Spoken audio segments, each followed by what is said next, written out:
chào tất cả các bạn đã quay trở lại với kênh của Văn Hóng Lazada và mình là Văn Hóng Vlog. Và ngày hôm nay thì mình có một cái kiện hàng từ Shopee. Cái kiện hàng này thì lần trước mình có mở hộp rồi, nhưng ngày hôm nay thì mình có một cái món mình muốn giới thiệu tất cả các em. Hôm nay chúng ta dùng thử và thử nghiệm với cái sản phẩm này. Đó chính là đây. Hôm nay chúng ta sẽ review cái lọ sơn xịt ATM Spray này nhá.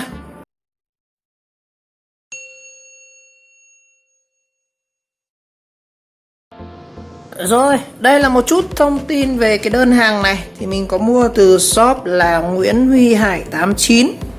Cái lô này thì mình mua này cũng nhiều lắm anh em ạ. Dây dù cái gì này, kìm phe, kìm panh này, lô sơn nước và cái sơn xịt ATM và tivi các màu.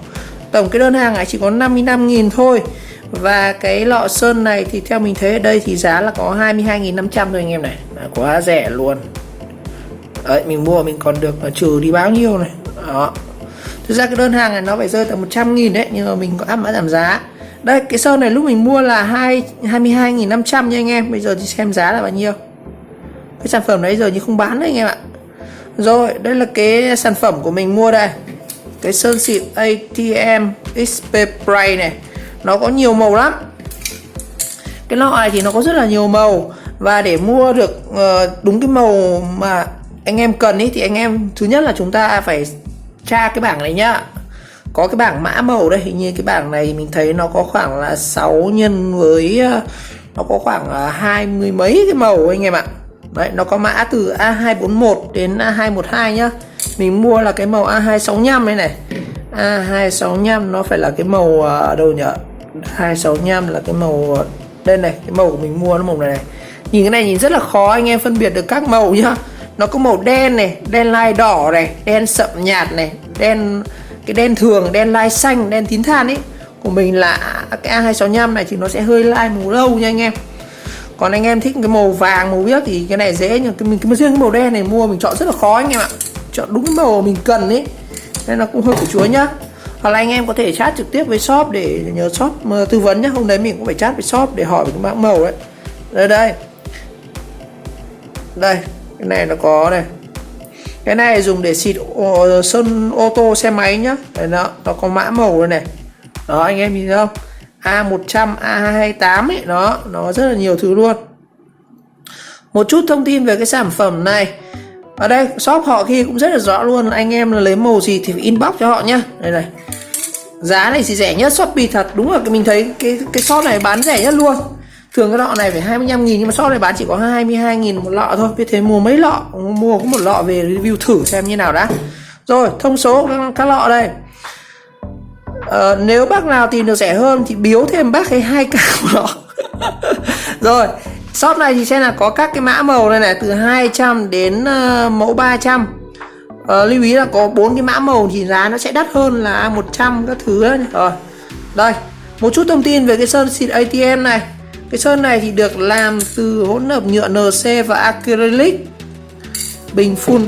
Cái acrylic thì như là trước mình có một cái video thì có một cái bạn vẽ bằng màu sơn acrylic ấy. Màu đấy vẽ lên tường rất là đẹp luôn. Cái này sơn tường cũng rất là ngon. Rồi. Và ở đây. Và bình sơn full ATM được đóng gói dạng bình xịt cầm tay. Đó. Đây là cái sơn màu khô, có thể hợp với các màu nhũ rất dễ sử dụng. Đó. Mình có thể sơn trang trí các gỗ, kim loại, bàn ghế, đồ chơi, xe đạp. Cái này mình mua về mình có một cái dự án là mình sẽ xịt một cái, là có lẽ video sau mình sẽ làm luôn. Hôm nay chúng ta cùng review thôi. Rồi, mình đang cầm trên tay lọ sơn ATM Spray Acrylic Laquise. Đây, cái màu mình mua là A265 nhá. Thì cái màu này thì nó sẽ hơi lai màu đen một chút. Brown là màu nâu ấy. Cocoa là màu hơi nâu nhá. Màu này chính xác mình gọi là màu gụ anh em ạ. Màu gụ.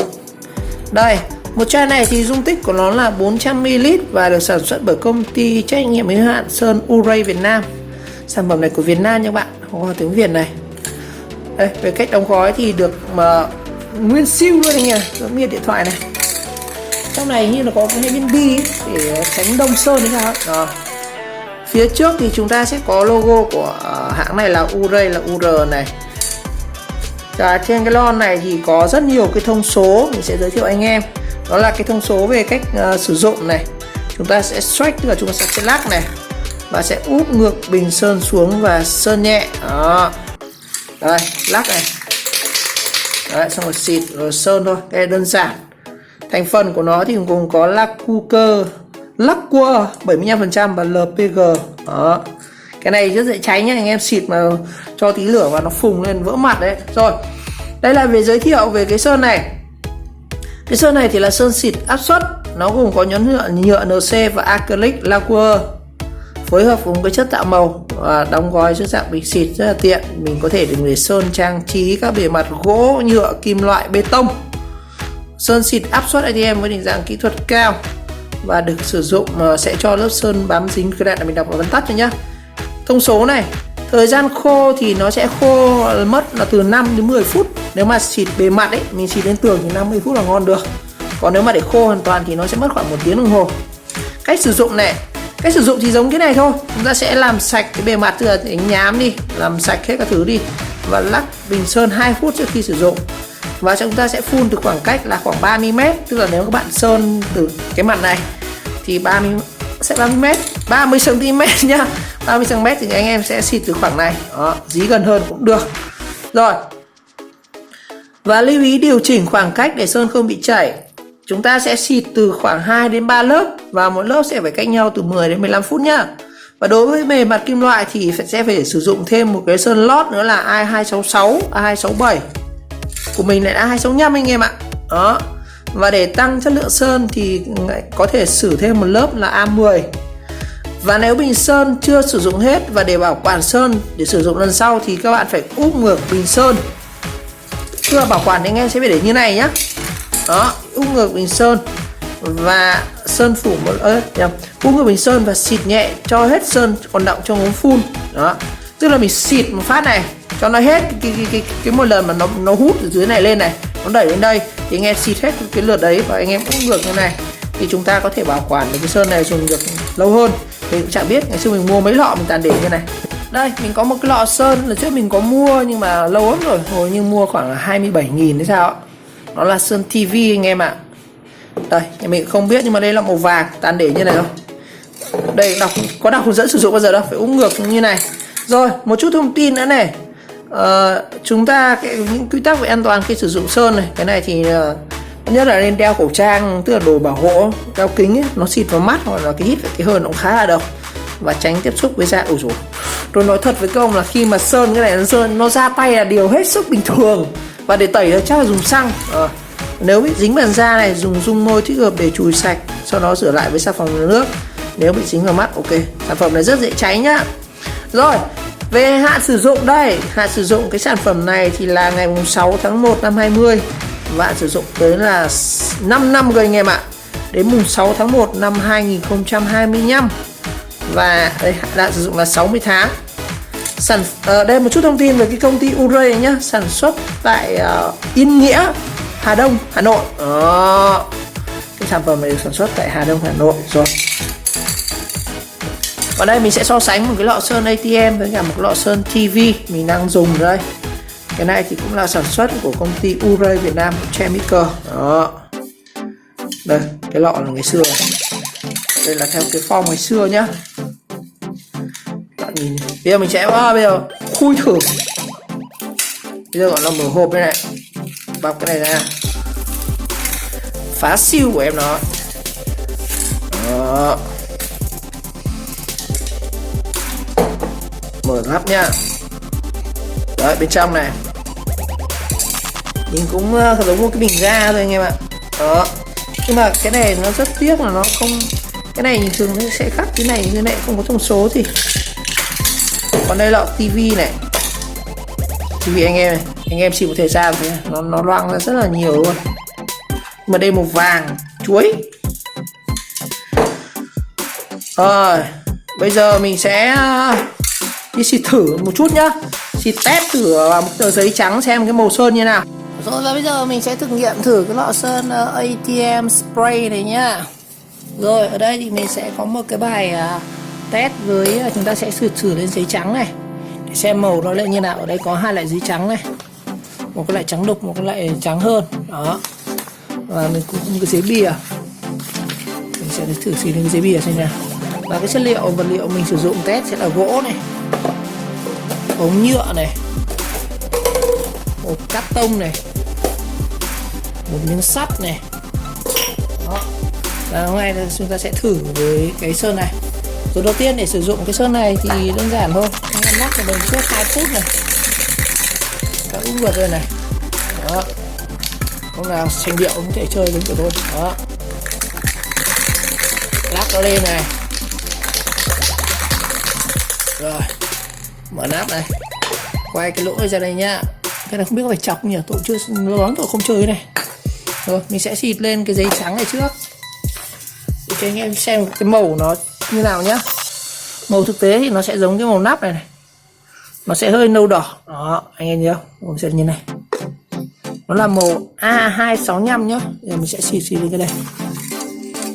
Giờ mình sẽ xịt lên này, để khoảng cách tầm này nhá, không cần phải xa quá đâu. Rồi, màu của nó thực ra lại lên màu đỏ anh em ạ, màu đỏ như đỏ máu ấy. Đó, nó màu đỏ như màu máu này, mùi thơm lắm anh em. Cái này đây mình sẽ xịt sử với từ này, mình xịt đi chữ nhá.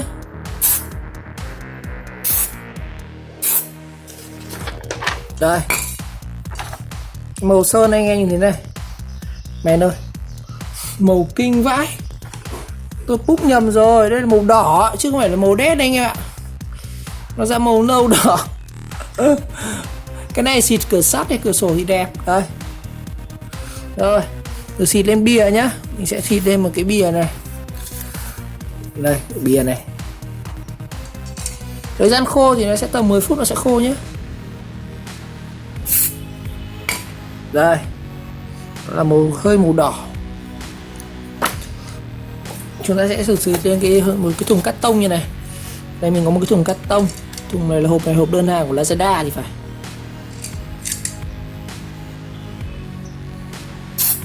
Rồi, kinh quá anh em, màu như màu máu ấy. Mình sẽ thử lên là cái chất liệu là ống nhựa PVC này nhá. Thực ra cũng ít người xịt lên cái ống nhựa lắm, nhưng mà mình cứ thử xem cái chất liệu nó sẽ như nào.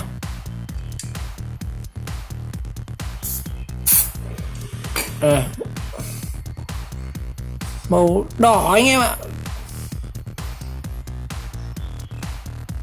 kinh quá, màu như màu tiết ấy. Cái này là đạo cụ đóng phim rồi. Thực ra tôi mua nhầm màu rồi, tôi tưởng nó ra màu đen. Rồi, đây là một cái ống tít sắt này. Cái này thì thường anh em làm sắt sẽ phải sửa cái này rất là nhiều. Để khi mà chúng ta hàn xong, hàn cắt thì chúng ta sẽ phải dùng cái này để gọi là phủ để chống rỉ ấy. Thì sẽ xịt thử lên cái ống tít này nhá. Đây mình sẽ xịt thử lên cái chỗ rỉ ở trước này.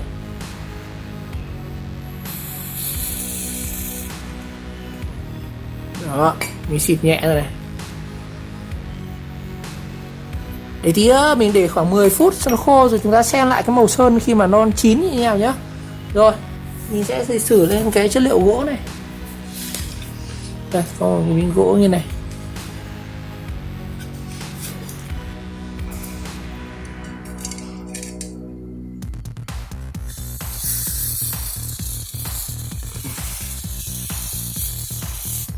Rồi, đây là mình xịt lia nhẹ thôi anh em, nó bấm mạnh quá. Mùi nó như kiểu mùi sơn móng tay ấy, khá là gắt luôn. Rồi, để khoảng 10 phút cho nó khô rồi chúng ta xem lại cái màu sau khi mà ta xịt thì nó như nào nhá. Rồi, mình để khoảng 15 phút rồi để chúng ta xem lại cái màu nhá. Đây, anh em thấy này, cái màu bắt đầu nó khô đi này. Cái này mình chỉ xịt một lần thôi trên cái giấy trắng này. Nó hơi ướt một chút nhá, và để khô cứng thì chắc phải 1 tiếng đồng hồ nha anh em. Đó, xịt trên bìa này, cái xịt trên bìa rất là đẹp luôn anh em. Rồi, xịt trên cái ống nhựa này, màu này lên đẹp phết, màu này màu như kiểu đỏ gỗ ấy nha. Xịt lên cái ống sắt rỉ này.